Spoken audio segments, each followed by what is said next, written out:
Hello friends, ഇന്ന് ഞാൻ ജോലിക്ക് പോകുമ്പം പാക്ക് ചെയ്യുന്ന ലഞ്ചാണ് കാണിക്കുന്നത്. അപ്പം ഞാനിന്ന് ലഞ്ചിന് ചോറും അതിൻ്റെ കൂടെ ഇടിച്ചക്ക തോരനും വന്നേ. അപ്പോൾ അതൊന്ന് ഞാൻ വീട്ടിൽ അവൈലബിൾ ആയിട്ടുള്ള വെജിറ്റബിൾസ് യൂസ് ചെയ്യാനാണ് ഇഷ്ടപ്പെടുന്നത്. ഇല്ലെങ്കിൽ മാത്രമേ ഞാൻ വാങ്ങാറുള്ളൂ. പിന്നെ അതിൻ്റെ കൂടെ ഞാൻ മീൻകറി, തേങ്ങ അരച്ച മീൻകറിയാണ്, വേളൂരിയാണ് മീൻകറിയായിട്ട് ഉള്ളത്. പിന്നെ ഇതിൻ്റെ കൂടെ പിന്നെ എനിക്ക് ഏറ്റവും ഇമ്പോർട്ടൻറ്റ്, ഞാൻ സ്കൂളിൽ പോകുന്ന സമയത്ത് എനിക്ക് ഓട്സ് ഞാൻ നിർബന്ധമായിട്ട് കൊണ്ടുപോകും.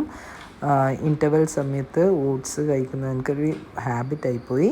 പിന്നെ ഓട്സിൽ ഞാൻ പഞ്ചസാരയൊന്നും ചേർക്കാറില്ല. ഒരു ചെറിയൊരു പീസ് ജാഗ്രിയും പിന്നെ ഒരു നുള്ള് ഉപ്പും കൂടി ചേർത്തിട്ടാണ് ഓട്സ് ഇപ്പോൾ ആക്കാറ്.